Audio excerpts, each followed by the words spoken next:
சரி, போன வகுப்புல நான் உங்களுக்கு அகவெப்ப தாக்கம் புறவெப்ப தாக்கம் பற்றி காய்ச்சிருந்தேன்.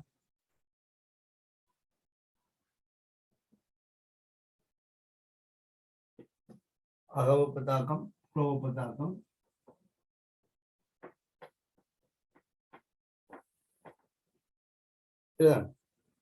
இதுல ஏற்படுற வெப்ப உள்ள மாற்றங்களை பற்றி கதைச்சிருக்கு. சக்தி உள்ளெடுக்கப்படும், சக்தி வெளிவிடப்படும் என்றெல்லாம் சொல்லியிருக்கு. சரிதான். ஆக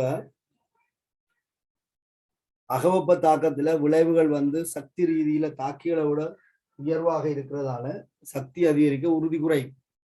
புறவெப்ப தாக்கங்கள்ல தாக்கிகளோட விளைவுகளுக்கு சக்தி குறைவாக இருக்கிறதால உறுதியாக இருக்கு. அகவெப்ப சேர்வைகள் உறுதி குறைந்தவையாகவும் புறவெப்ப சேர்வைகள் உறுதி கூடியவையாகவும் காணப்படும். சரிதான். இன்றைக்கு நாங்கள் நியம நிலை என்ற ஒரு விஷயத்தை பற்றி பார்ப்போம். நியம நிலை, நியம நிலை இதை நாங்கள் ஸ்டாண்டர்ட் ஸ்டேட் அப்படி சொல்றோம். நியம நிலை ஸ்டாண்டர்ட் ஸ்டேட் பொதுவாக எஸ்எஸ் அப்படின்னு சொல்லி சில இடத்துல குறிக்கப்பட்டிருக்கும். ஸ்டாண்டர்ட் ஸ்டேட் நியம நிலை. இது பழைய சிலபஸ்ல நியம நிபந்தனை என்று சொல்லி பயன்படுத்தப்படுது. இப்பவும் இந்த சொல்லு பயன்படுத்தப்படுவது வழக்கம். நியம நிபந்தனை ரெண்டுமே ஒன்றுதான். ஸ்டாண்டர்ட் கண்டிஷன் என்று சொல்றது நியம நிபந்தனை.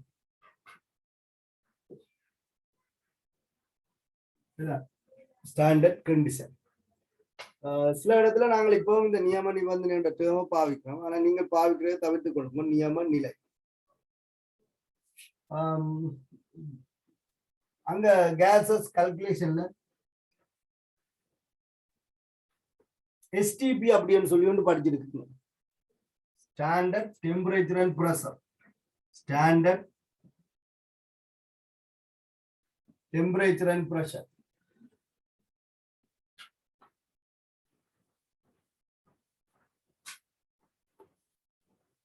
அதாவது எஸ்டிபி.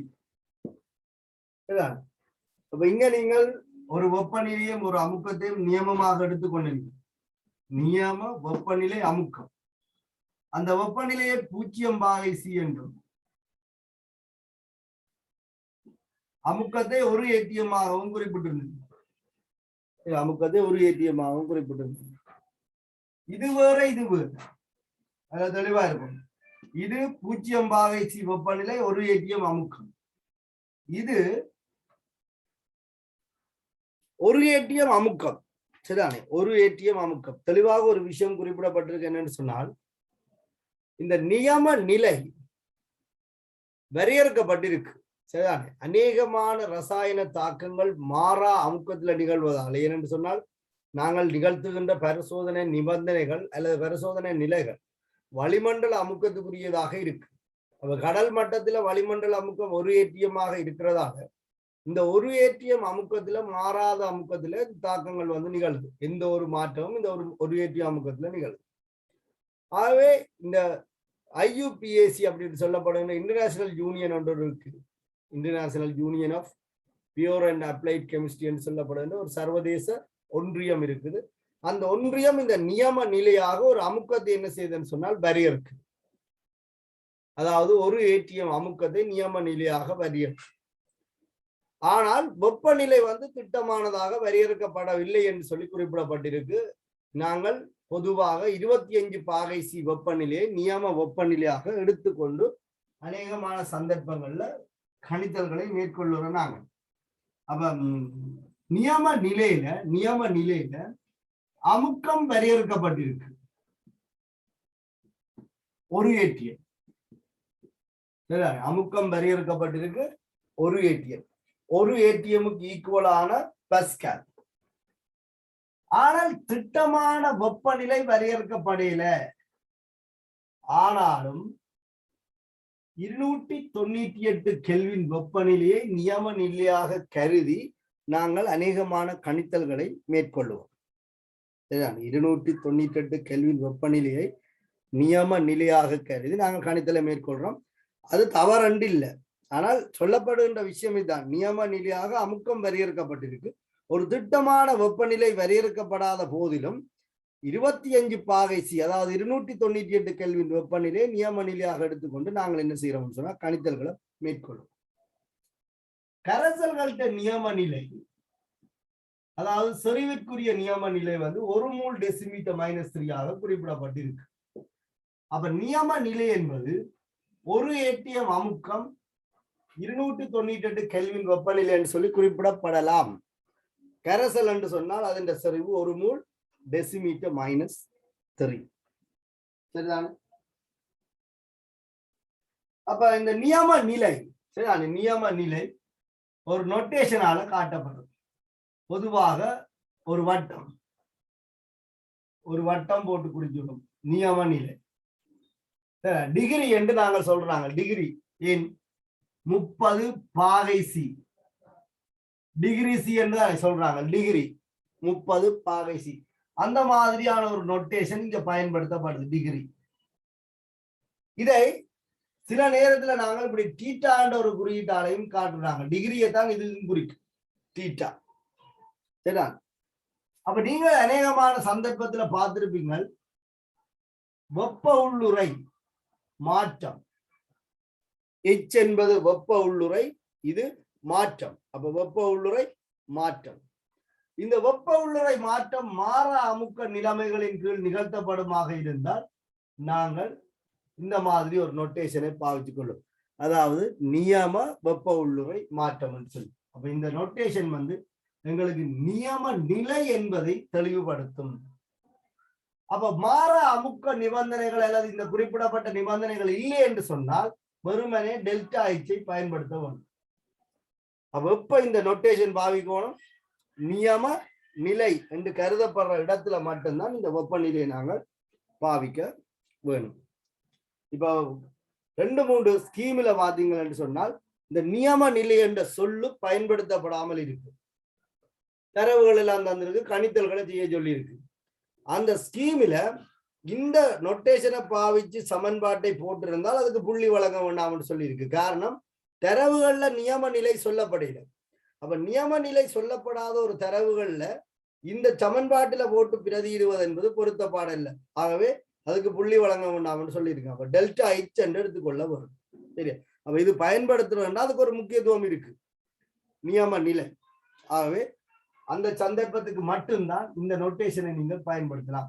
அநேகமாக நாங்கள் டெல்டா H ஸ்டாண்டர்ட் என்று இப்படித்தான் காட்டிக்கொள்வோம். சரிங்களா? நியம நிலை அது வெப்ப உள்ளுறை மாற்றம் மாதிரி எந்திரப்பி மாற்றம் இருக்கு. அந்த எந்திரப்பி மாற்றம் நியம நிலைக்குரிய எந்திரப்பி மாற்றமாக இருந்தால் ஒரு வட்டம் போட்டு காட்டலாம் அல்லது ஒரு டீட்டா போட்டு காட்டலாம். இதே மாதிரி கிப்சன் சக்தி மாற்றம் இருக்கு, அதுக்கு நியம நிலைக்குரியதாக இருந்தால் நாங்கள் ஒரு வட்டம் போட்டு காட்டலாம் அல்லது ஒரு டீட்டாவை போட்டு காட்டலாம். இது இந்த ரெண்டுமே சேம் மீனிங். இதுக்கும் உள்ள வித்தியாசம், இது நியம நிலையில அளவிடப்படுகின்ற கிப்சன் சக்தி மாற்றம், இது கிப்சன் சக்தி மாற்றம். அது எந்த நிலையில அளவிடப்பட்ட எண்ணங்களுக்கு தெரியாது, ஏதோ ஒரு கிப்சன் சக்தி மாற்றம். இது வெப்ப உள்ளுறை மாற்றம், இது நியம வெப்பநிலை அமுக்கத்தில் அளவிடப்பட்ட வெப்ப உள்ளுறை மாற்றம். சரிதானே? இந்த நியம வெப்பநிலை அமுக்கம், நியம நிலை வந்து எங்களுக்கு ஒரு தேவைக்காக வரையறுக்கப்பட்டிருக்கு. சரிதானே? ஒரு தேவைக்காக வரையறுக்கப்பட்டிருக்கு. அங்க நீங்கள் உள்ளீட்டு சக்தி அப்படின்னு சொல்லி ஒன்று பார்க்கணும். அந்த உள்ளீட்டு சக்திகளை நாங்கள் கணித்தல்கள்ல வந்து நேரடியாக அளவிட முடியாது. அப்ப நாங்கள் மாற்றங்களுக்கு கூடாகத்தான் அளவிட்டோம். அப்ப சில மாற்றங்களை அளவிட்டு அதன் உள்ளீட்டு சக்தியை பற்றி கணிப்போம். இப்ப நியம நிலை என்ற ஒன்றை வரையறுத்ததன் மூலமாக சுயாதீன நிலை மூலங்கள்ட்ட உள்ளீட்டு சக்தியை 0 என்று எடுத்துக்கொண்டு அந்த மாற்றம் விளைவுகள்கிட்ட உள்ளீட்டு சக்திக்கு சமனாக நாங்கள் வரையறுத்துக் கொள்வோம். சரிதான்? இதுல ஒரு சின்ன ஒரு விஷயம் தான் இருக்குது, நாங்கள் நோட் பண்ணிட்டு வெப்ப உள்ளுறையை பற்றி பார்ப்போம். சரி, தலையங்கம் போட்டு கொடுத்தோங்க. நியம நிலை.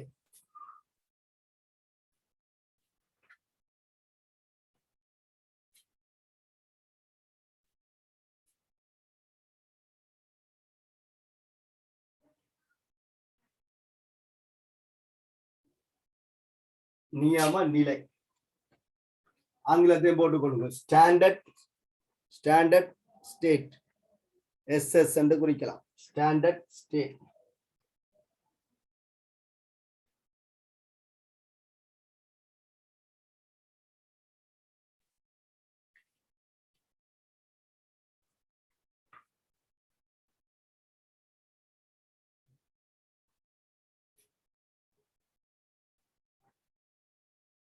சரியா?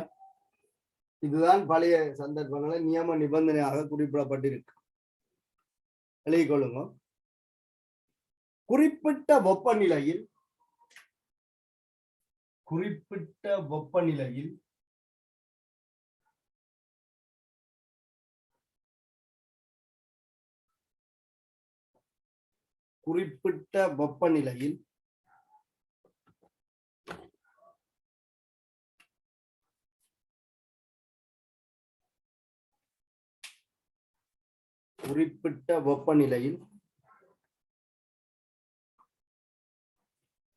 ஒரு தொகுதியின்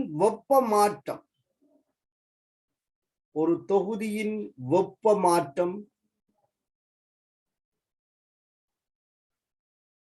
குறிப்பிட்ட வெப்பநிலையில் ஒரு தொகுதியின் வெப்ப மாற்றம் நிகழ்வதை கருதும்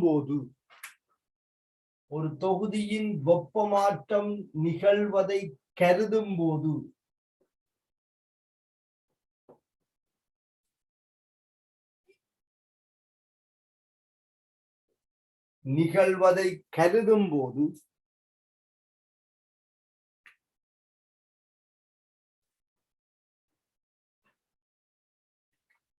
நியம அமுக்கத்தை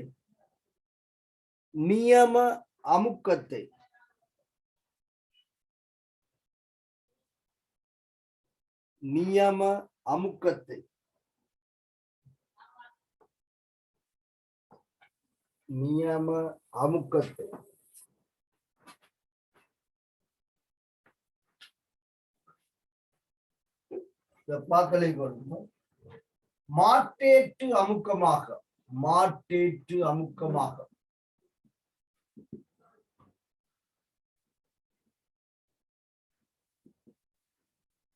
ரெஃபரன்ஸ் பிரஷர் என்று சொல்றது. மாற்றேற்று அமுக்கமாக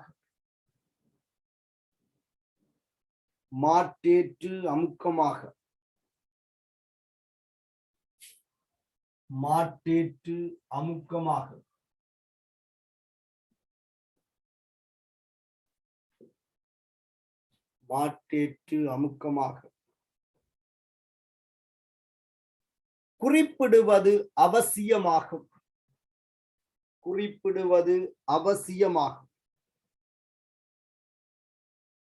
மாற்றேற்று அமுக்கமாக குறிப்பிடுவது அவசியமாகும்.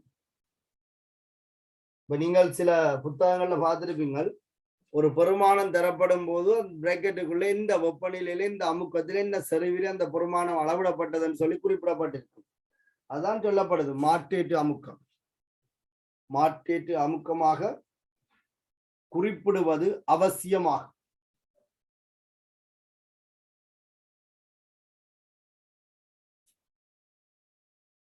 சர்வதேச ரீதியில கவனிச்சுக்கொள்ளுங்க. சர்வதேச ரீதியில இந்த விஞ்ஞானத்தின் பல விதிமுறைகளை உருவாக்குறதும் அறிமுகப்படுத்துறதும் நடைமுறைப்படுத்துறதும் இந்த நிறுவனம் தான். International union of pure and applied chemistry என்று சொல்றது. அதை சுருக்கமாக IUPAC என்று சொல்லிக் கொள்ளும். இந்த நிறுவனம் தான் காலத்துக்கு காலம் பொருத்தமான சில தகவல்களை அப்டேட் செய்து கொள்ளும், சில நிபந்தனைகளை வரையறுத்துக் கொள்ளும். சரிதானே? வருடம் செந்தரவு புத்தகம் என்று சொல்லப்படுகின்ற ஒரு புத்தகத்துல இந்த மாற்றங்கள் அடங்கிய தகவல்கள் எல்லாம் வெளியிடப்படும். நாங்கள் அப்ப வருடம் சிலபஸை மாத்தி கொண்டிருக்கீங்களா? அது சிலபஸ் மாற்றக்குள்ள இந்த காலப்பகுதியில என்னென்ன விதமான மாற்றங்கள் குறிப்பிடப்பட்டிருக்கோ அதுகளெல்லாம் அனுசரித்து தான் நாங்கள் அடுத்த சிலபஸை அப்டேட் பண்ணுவோம். அப்ப வருடம் செந்தரவு புத்தகம் ஒவ்வொரு சின்ன சின்ன சாப்டரா உடைச்சு ஒவ்வொன்றுக்கும் இருக்கு. நீங்க 9ஆம் ஆண்டு புத்தகத்துல படிச்சிருப்பீங்க. IUCN என்று படிச்சிருப்பீங்க, international union conservation of nature, இயற்கையை காப்பதற்கான சர்வதேச ஒன்றியம். இது ஒரு பிரான்ச் தான்.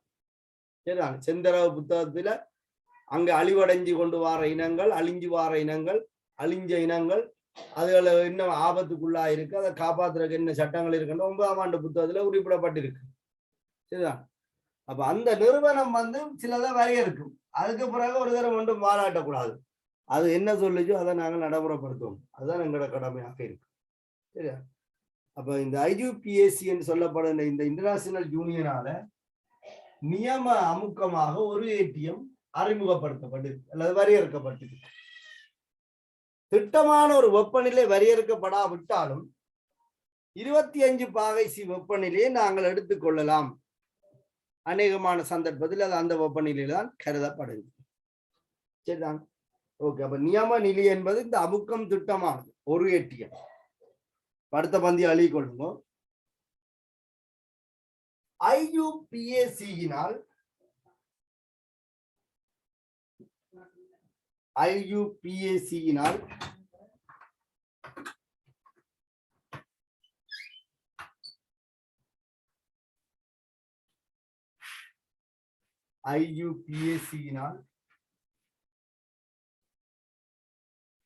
நியம அமுக்கமாக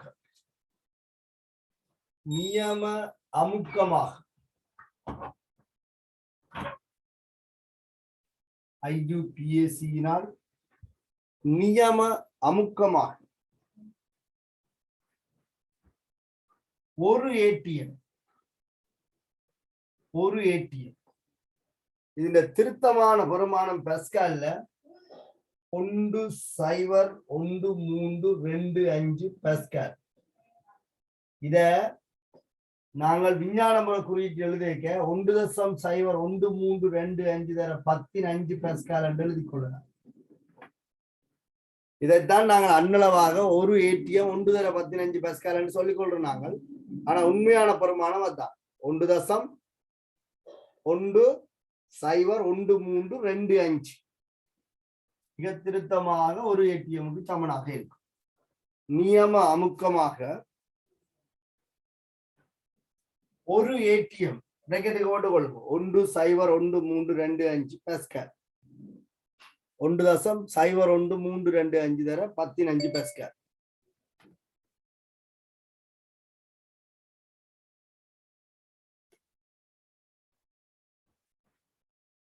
ஆக வரையறுக்கப்பட்டுள்ளது.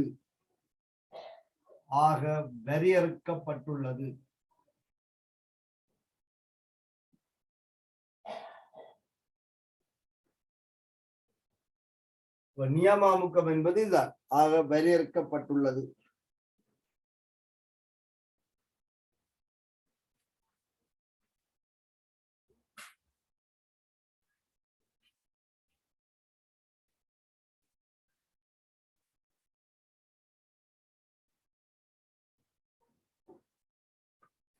அடுத்த பந்தியாளை கொள்ளுங்க.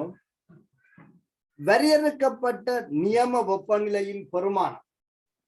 இப்ப அமுக்கத்துக்கு இப்படி ஒரு பெருமானம் இருக்கிறது போல வரையறுக்கப்பட்ட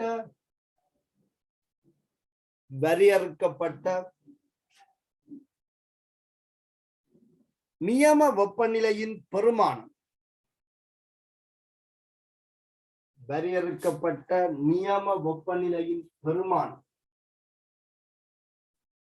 குறிப்பிடப்படவில்லையாயினும்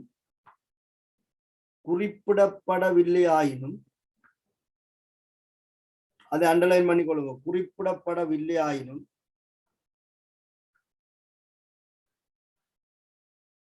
25 பாகை சி 25 பாகை சி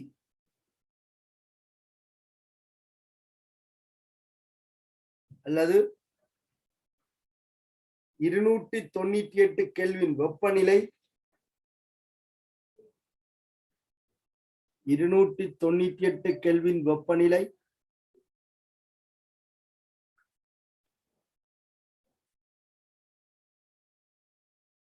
நியம வெப்பநிலையாக சில சமயங்களில் குறிப்பிடப்படுகின்றது. நியம வெப்பநிலையாக சில சமயங்களில் குறிப்பிடப்படுகின்றது.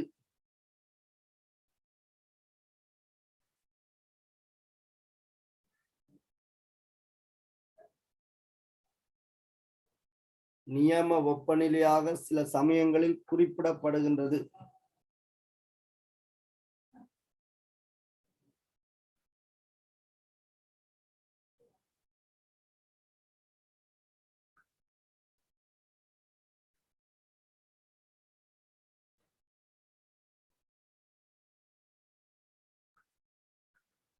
சரிதானே? அதுல சொல்லப்பட்ட விஷயத்துல கவனமா இருக்கும். வெப்பநிலையை திட்டமாக யாரும் வரையறுக்கல, ஆனால் பயன்படுத்தப்படுது அந்த வெப்பநிலை. இந்த மாறா அமுக்கம் IUPAC ஒரு ஏடிஎமாக வரையறுக்கப்பட்டிருக்கு.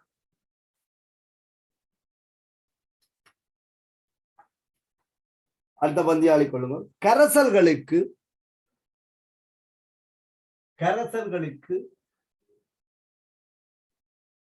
நியம நிலை செறிவு. கரைசல்களுக்கு நியம நிலை செறிவு 1 மூல் டெசிமீட்டர் -3. 1 மூல் டெசிமீட்டர் -3 ஆகும். கரைசல்களுக்கு நியம நிலை செறிவு 1 மூல் டெசிமீட்டர் -3 ஆகும்.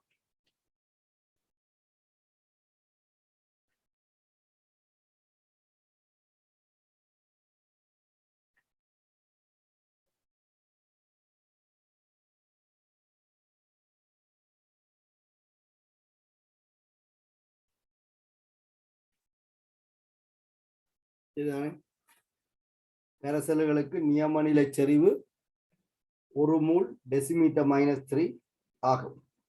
நியம நிலையை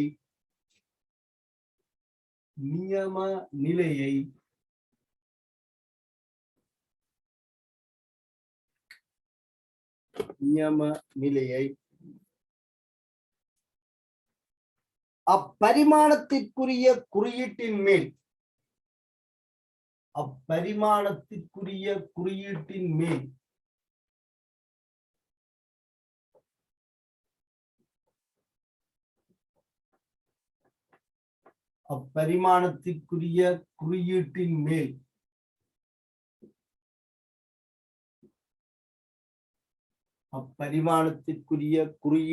மேல்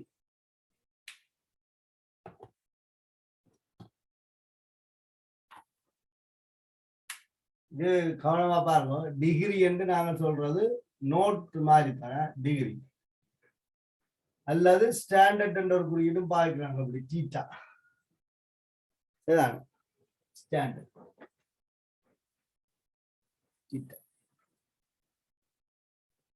இந்த குறியீட்டை பார்த்தா உங்களுக்கு விளங்கணும் அது நியம நிலை என்பதை வெளிப்படுத்துன்னு சொல்லி. பரிமாணத்திற்குரிய குறியீட்டின் மேல் டிகிரி ஸ்டாண்டர்ட் சேர்ப்பதன் மூலம் குறிப்பிடப்படுகின்றது.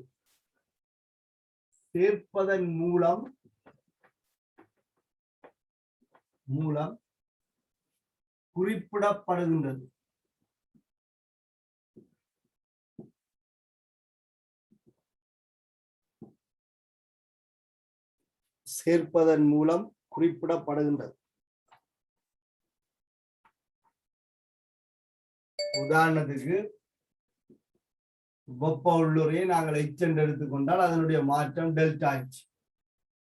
இந்த மாற்றம் நியம நிலைக்குரியது என்று சொன்னால் டெல்டா H இப்படி குறிப்போம். சூப்பர்ஸ்கிரிப்ட் இது மேல் எழுதுறையில இந்த குறியீட்டின் வலது பக்க மேல் மூலை இதுக்கு மேல போடுறீங்க ஸ்டாண்டர்ட், அல்லது இப்படி குறிக்கலாம் டெல்டா. நீங்க எல்லாம் எழுதி இருப்பீங்க. அதான் இதே ஒரு தகவலை எங்களுக்கு சொல்லுது. அவ பொருத்தமில்லாத இடத்துல இந்த தகவலை போட்டு விட்டீங்கன்னு சொன்னால் அது தரவு பிழை என்று அர்த்தம். ஆகவே உங்களுக்கு புள்ளி வழங்க வேண்டாம்னு சொல்லி ஸ்கீம் வலியுறுத்து. அதே மாதிரி டெல்டா எஸ் நீங்க பாவிச்சிருக்கு. அது நியம நிலையாக கருதப்படும் போது அல்லது நியம நிலை என்று சொன்னால் ஸ்டாண்டர்ட் போடுங்க. இதை நீங்க எப்படி பாவிக்கலாம்? இதெல்லாம் நீங்கள் ஏற்கனவே பாவிச்சுதான். கிப்ஸின் சக்தி மாற்றம் இதை நாங்க எப்ப பாவிக்கலாம்? நியம நிலை என்றா மட்டும்தான் பாவிக்கலாம்.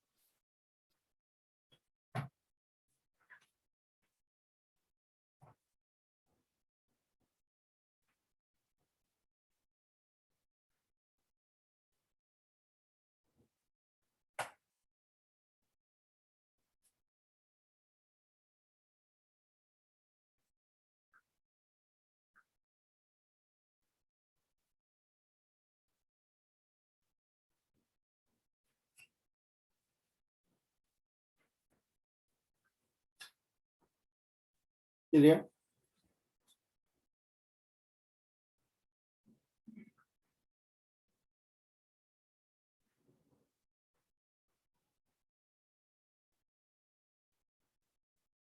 அடுத்த தலையங்கம் போட்டுக்கொள்ளுங்க. வெப்ப உள்ளுறை அல்லது என்தால்பி. வெப்ப உள்ளுறை அல்லது என்தால்பி.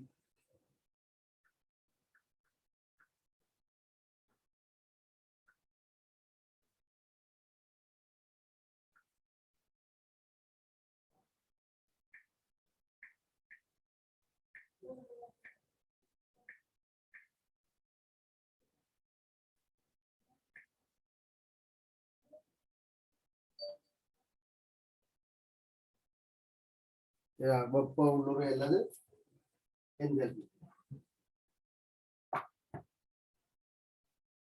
அளிக்கிறேன்.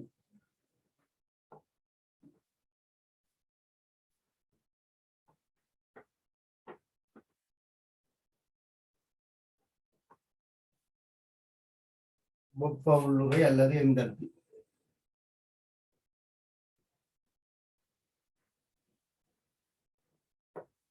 அல்லது என்தால்பி.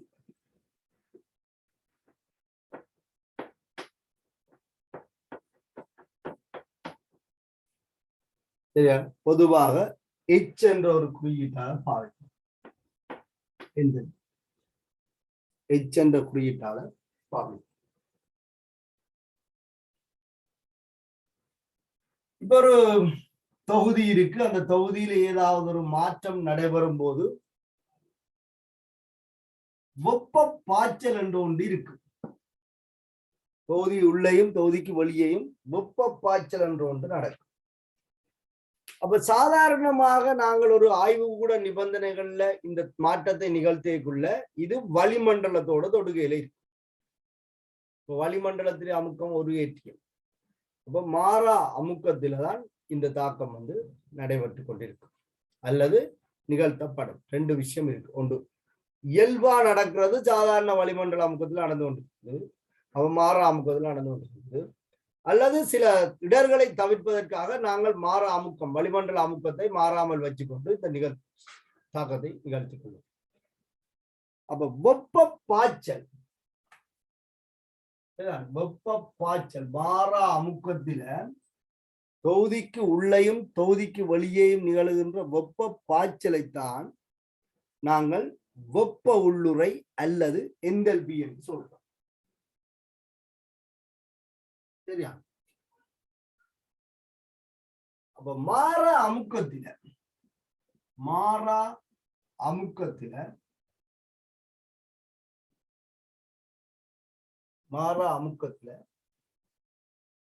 வெப்ப மாற்றம்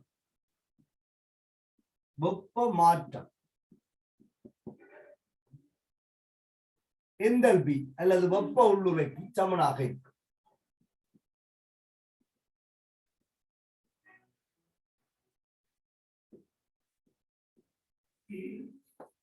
வெப்ப மாற்றம் வெப்ப உள்ளுறை அல்லது என்தால்பிக்கு சமனாக இருக்கும்.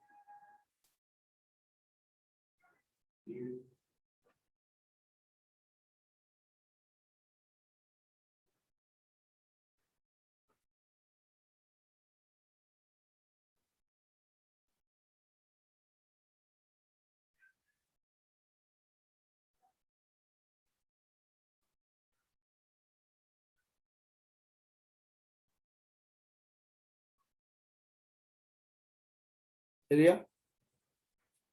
மாறா அமுக்கத்தில வெப்ப மாற்றம், இங்க இருந்து அங்க போன வெப்பம் அல்லது அங்க இருந்து இங்க வந்த வெப்பம், இந்த ரெண்டுக்கும் இடையிலான மாற்றம் அது வெப்ப உள்ளுறை அல்லது என்தால்பிக்கு சமனாக இருக்கு. அப்ப தாக்கம் நிகழ்த்தப்படும் போது அல்லது ஒரு மாற்றம் நிகழ்த்தப்படும் போது நாங்கள் இந்த வெப்ப மாற்றத்தை தான் அளவிடலாம். சரிதானே? வெப்ப மாற்றத்தை தான் எங்களால அளவிட முடியும். அப்ப மாறா அமுக்கத்துல நாங்கள் அளவிடப்படுகின்ற வெப்ப மாற்றம் வெப்ப உள்ளுறைக்கு ஈக்குவலாக இருக்கிறதால தான் நாங்கள் ஒரு மாறா அமுக்கத்தை என்ன செய்கிறோம் என்று சொன்னால் வரையறுத்து இருக்கிறோம். அப்ப ஒரு திட்டமான ஒரு அமுக்கத்தில நாங்கள் இந்த தாக்கத்தை நிகழ்த்தும் போது அங்கு ஏற்படுகின்ற வெப்ப உள்ளுறை மாற்றம் நேரடியாக வெப்ப உள்ளுறைக்கு சமனாக வருது. அப்ப வெப்ப மாற்றம் வெப்ப உள்ளுறை அல்லது எந்தல்பிக்கு சமனாக கொண்டு வரப்படுது. இதை நீங்கள் மாற விடையிலாது. மாற அமுக்கம் இங்க பயன்படுத்தப்பட வேண்டும். ஏற்கனவே நாங்கள் தொகுதியின் சில இயல்புகளை வகைப்படுத்தியிருந்தார்கள். சரி, அதுல விரிவியல்புகள் செறிவியல்புகள் என்ற ஒரு டைப் பார்த்திருக்கோம். இந்த வெப்ப உள்ளுறையை நாங்கள் ஒரு விரிவியல்பாக குறிப்பிட்டிருக்கிறோம். அதாவது பதார்த்தத்தின் அளவிலை தங்கி இருக்கும். பதார்த்தத்தின் அளவில் தங்கி இருக்கும். விதிவியல்பாக இருக்கிறதால இது பதார்த்தத்தின் அளவில் தங்கி இருக்கு. சரிதான். எந்த ஒரு சந்தர்ப்பத்திலையும் வெப்ப உள்ளுறையை நேரடியாக எங்களால் அளவிட முடியாது. சரிதான். இந்த ஒரு சந்தர்ப்பத்திலையும் வெப்ப உள்ளுறை எங்களால் நேரடியாக அளவிட முடியாது. அப்ப எங்களால் என்னத்தை அளவிடலாம்? வெப்ப உள்ளுறை அளவிட முடியாது. எங்களால் என்னத்தை அளவிடலாம் என்றால் வெப்ப பாய்ச்சலை அளவிடலாம். வெப்ப பாய்ச்சல் கணியத்தை அளவிடலாம். நீங்க ஓயில்ல படிச்சிருக்கீங்க, அங்க நீங்க இப்படித்தான் படிச்சிருப்பீங்க. வெப்ப மாற்றம் டெல்டா ஹெச் வந்து எம்எஸ் டெல்டா டீட்டான்னு படிச்சிருப்பீங்க. அதாவது வெப்ப மாற்றம் வழங்கிய வெப்பம் அல்லது விடுவிக்கப்பட்ட வெப்பம், கரைசல்ட திணிவு, கரைசல்ட தன்வெப்ப கொள்ளளவு, வெப்பநிலை மாற்றம் போட்டுருக்கலாம். இந்த ஈக்குவேஷன்ல இருந்து நீங்கள் பார்க்கிற ஒரு விஷயம் என்னன்னு சொன்னால் வெப்ப மாற்றம். இது மாற அமுக்கத்துல பேணப்படைக்குள்ள வெப்ப உள்ளுறை மாற்றமாக கொண்டு வரப்படும். சரிதான். அப்ப இங்கேயும் வந்து எங்களால் எப்போதும் வெப்ப உள்ளுறை அளவிட முடியாது. அப்ப வெப்ப உள்ளுறை மாற்றத்தை தான் அளவிட முடியும். டெல்டா ஹெச் தான் எங்களால் அளவிட முடியும். டெல்டா ஹெச் வந்து அதாவது வெப்ப உள்ளுறை வந்து ஒரு நிலை தொழிற்பாடாக உங்களுக்கு குறிப்பிட்டிருந்தார். அப்ப நிலை தொழிற்பாடுகள் ஆரம்ப இறுதி நிலைகள்ல மட்டும்தான் தங்கி இருக்கு. அப்ப நாங்கள் மாற்றத்தை கணிக்கும் போது இறுதி நிலையில இருக்கிற வெப்ப உள்ளுறையில இருந்து ஆரம்ப நிலையில இருக்கிற வெப்ப உள்ளுரை கழிப்பதன் மூலம் நாங்கள் வெப்ப உள்ளுறை மாற்றத்தை காணலாம். இதுதான் நீங்க படிச்ச சமன்பாடாக இருக்கும். நீங்கள் டெல்டா ஹெச் வெப்ப உள்ளுறை மாற்றம் என்பது விளைவுகள்ட்ட வெப்ப உள்ளுறை தாக்கிகள்ட்ட வெப்ப உள்ளுறை என்று குறிப்பிட்டிருப்பீங்க. அதுக்கான காரணம் இதுதான். வெப்ப உள்ளுறை ஒரு நிலை தொழிற்பாடு. இது பாதையில தங்கி இருக்காது. இந்த மாற்றம் இறுதி நிலையில இருக்கிற வெப்ப உள்ளுறையில இருந்து ஆரம்ப நிலையில இருக்கிற வெப்ப உள்ளுறை கழிப்பதன் மூலம் வரப்படும். இறுதி நிலையில இருக்கிற வெப்ப உள்ளுறையில இருந்து ஆரம்ப நிலையில இருக்கிற வெப்ப உள்ளுறை கழிப்பதன் மூலம் இந்த வெப்ப உள்ளுறை வந்து கணிக்கப்படும். இதைதான் நாங்க என்ன சொல்றோம், தாக்க வெப்பம் என்று சொல்றோம். ஒரு தாக்கத்துல ஏற்படுகிற வெப்ப உள்ளுறை மாற்றம் சொல்லி நீங்க 3 வழிகள்ல இந்த வெப்ப உள்ளுறை மாற்றத்தை கணிச்சிருப்பீங்க. உள்ளீட்டு சக்தி முறை, வெப்ப ரசாயன சக்கரம். சரியா?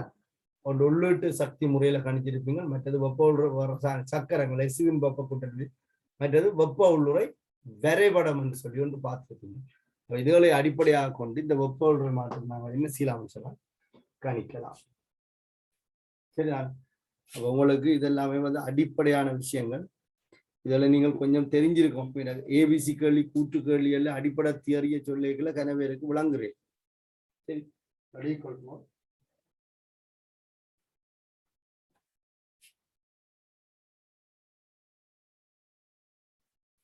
அநேகமான பௌதீக மாற்றங்களும் ரசாயன மாற்றங்களும் அநேகமான பௌதீக மாற்றங்களும் ரசாயன மாற்றங்களும்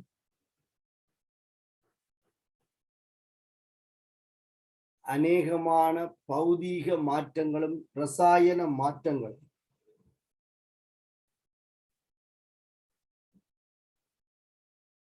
அநேகமான பௌதீக மாற்றங்களும் ரசாயன மாற்றங்களும் மாறா அமுக்க நிபந்தனைகளில் நடைபெறுகின்றன. மாறா அமுக்க நிபந்தனைகளில் நடைபெறுகின்றன. மாறா அமுக்க நிபந்தனைகள் மாறா அமுக்க நிபந்தனைகளில் நடைபெறுகின்றன.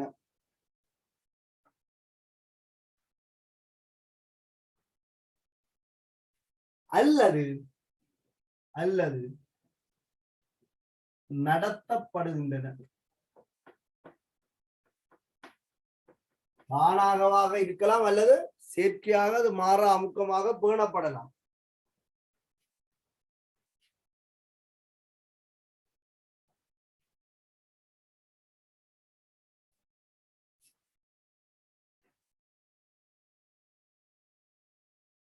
சரிதான்.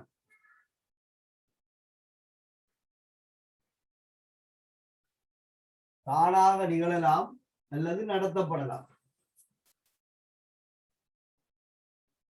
அடுத்த பந்தியாளை கொள்வோம். மாறா அமுக்க செயன்முறைகளில் மாறா அமுக்க செயன்முறைகளில் மாறா அமுக்க செயன்முறைகளில்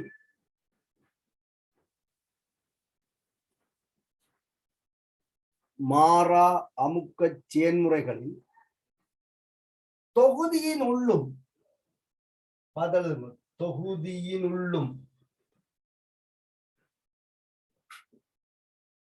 மாறா அமுக்க செயன்முறைகளில் தொகுதியின் உள்ளும் வெளியேயும் ஏற்படும். வெளியேயும் ஏற்படும். உள்ளும் வெளியும் தொகுதியின் உள்ளும் வெளியேயும் ஏற்படும்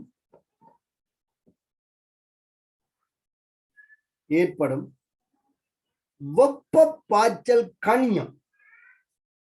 வெப்ப பாய்ச்சல் கணியம்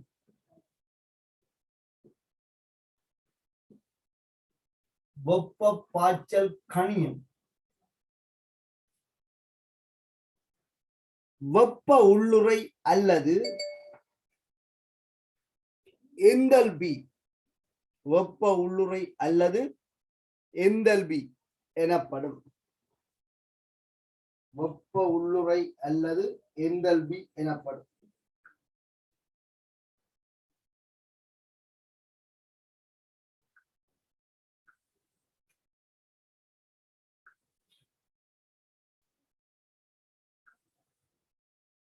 வெப்ப உள்ளுறை அல்லது எந்தல்பி எனப்படும்.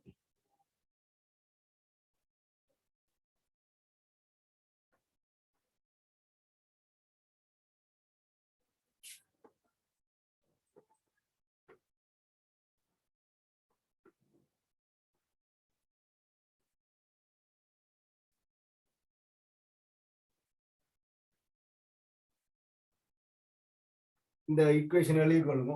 மாறா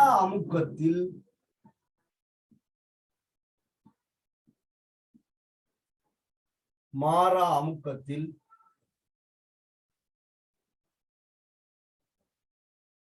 வெப்ப மாற்றம் சமன். வெப்ப மாற்றம் சமன்.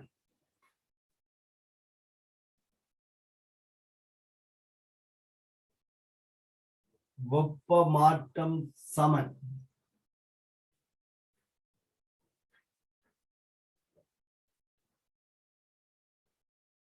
மாறா அமுக்கத்தில் வெப்ப மாற்றம் சமன்.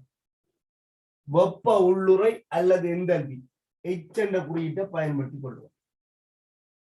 எந்தல்பி அல்லது வெப்ப உள்ளுறைக்கு எச் என்ற குறியீடு பாவிக்கலாம்.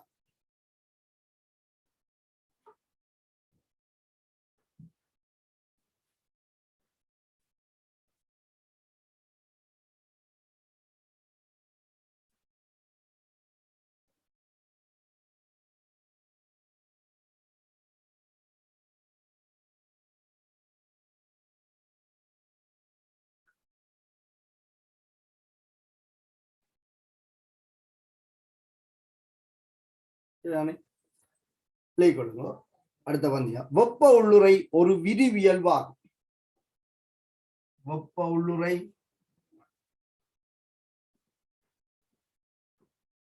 ஒரு விதிவியல்பாகும்.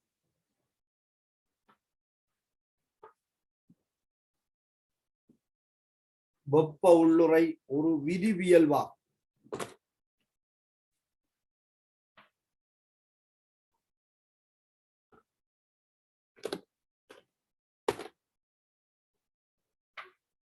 வெப்ப உள்ளுறை ஒரு விதிவியல்பாகும்.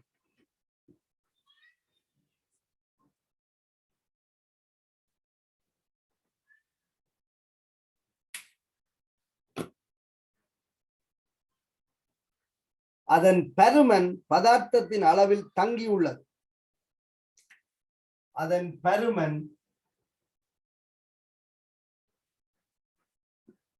பதார்த்தத்தின் அளவில் தங்கியுள்ளது.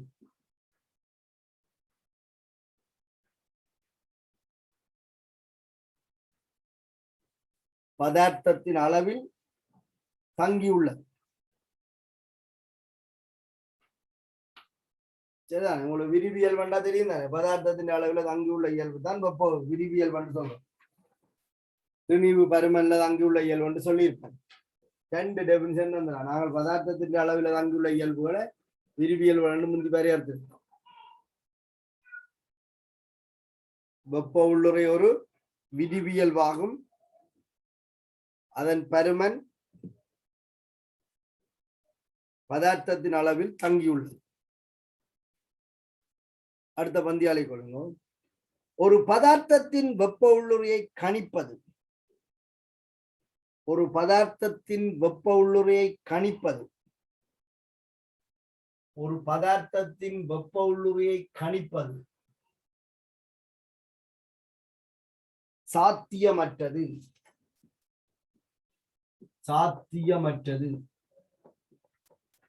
ஒரு பதார்த்தத்தின் வெப்ப உள்ளுறையை கணிப்பது சாத்தியமற்றது. இதனால்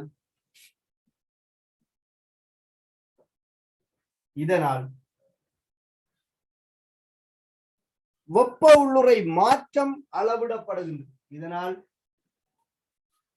வெப்ப உள்ளுறை மாற்றம்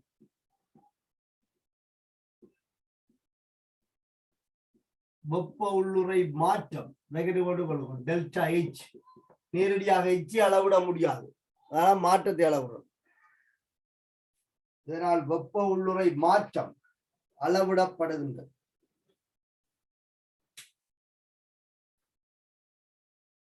சரியா, கவனிச்சு கொள்ளுங்க. ஒரு பதார்த்தத்தின் வெப்ப உள்ளுறையை கணிப்பது சாத்தியமற்றது. இதனால் வெப்ப உள்ளுறை மாற்றம் டெல்டா H அளவிடப்படுகின்றது.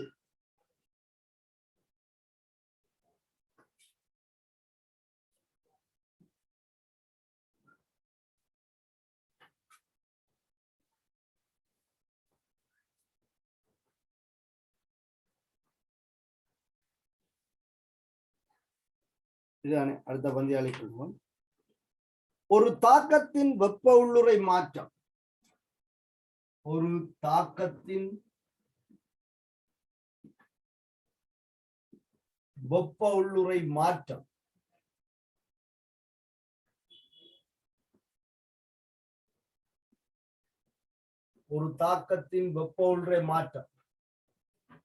டெல்டா H ஆனது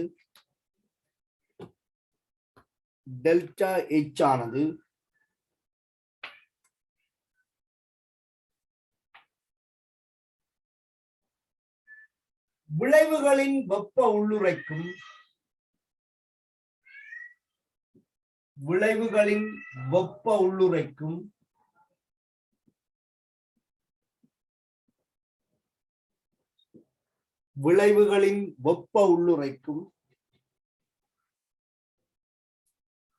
தாக்கிகளின் வெப்ப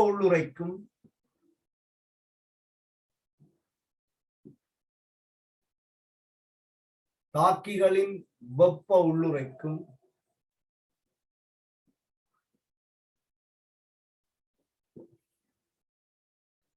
இடையே உள்ள வேறுபாடாகும்.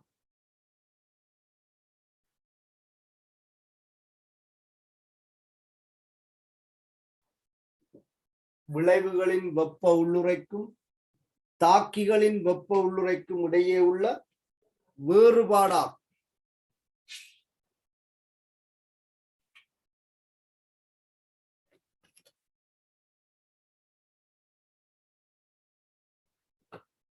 இதான் நீங்க டெல்டா H என்று காண்கிறது. எந்தல்பி ஒரு நிலை தொழிற்பாடு, அதாவது வெப்ப உள்ளுற ஒரு நிலை தொழிற்பாடு. இது ஆரம்ப இறுதி நிலைகள்ல மாத்திரம் தங்கி இருக்கும்.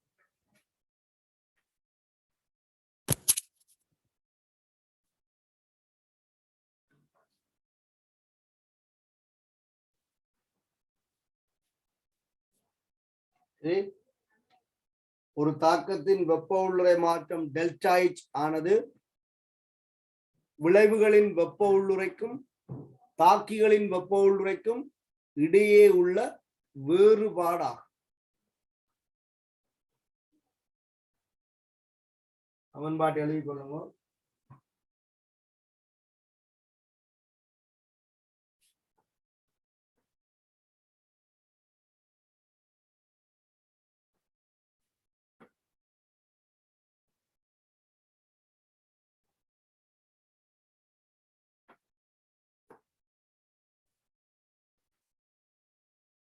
Delta H. அப்ப டெல்டா H என்பது என்ன? வெப்ப உள்ளுறை மாற்றம் அல்லது என்டல்பி மாற்றம் சமன் H வெப்ப உள்ளுறை அல்லது என்டல்பி யாருடையது? விளைவுகள் சய தாக்கிகள். ஏன் நாங்கள் இப்படி கணிக்கிறோம்? வெப்ப உள்ளுறை ஒரு நிலை தொழிற்பாடு. நிலை தொழிற்பாடுகள் யாவும் ஆரம்ப இறுதி நிலைகளில் மாத்திரம் தங்கி இருக்கும். வித்தியாசம் காண போறோம் சொன்னால் இறுதியில இருந்து ஆரம்பத்தை கழிச்சு விட்டா வித்தியாசம் வரும்.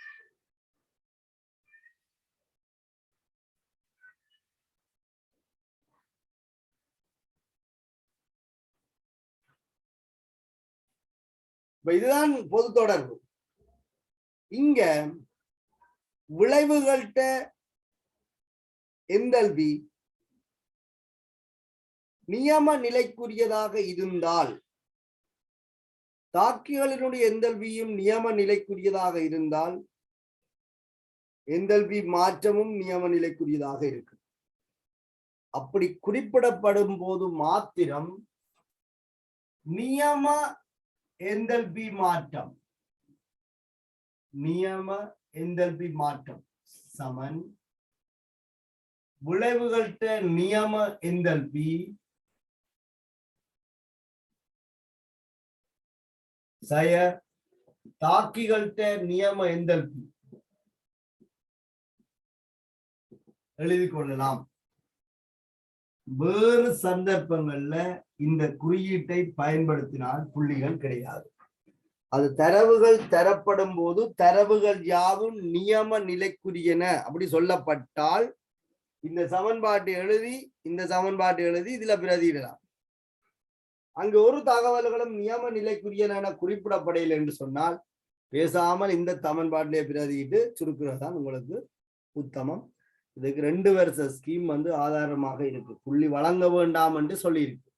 ஒரு வருஷத்துல கேள்வி பேப்பர்ல சொல்லியிருக்கு தரவுகள் நியம நிலைக்குரியன இல்லையென்று சொல்லி. ஸ்கீம்ல தெளிவா கொடுக்கப்பட்டிருக்கு. இந்த குறியீடு பாவிச்சிருந்தா புள்ளி வழங்க வேண்டாம்னு சொல்லி. 2019 இதே மாதிரி ஒரு சம்பவம் இருக்கு.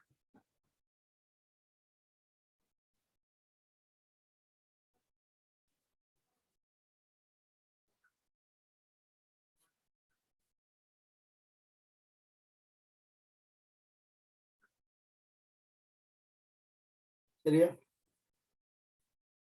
இப்ப நாங்கள் வெப்பம் என்ற ஒரு விஷயத்தை பற்றி பார்த்திருக்கோம். முதலே சுடும் அல்லது குளிரும் உணர்வுக்கு காரணமான ஒரு சக்தியின் வடிவம். இதுதானே? இதைத்தான் நாங்கள் வெப்பம் என்று சொல்றோம்.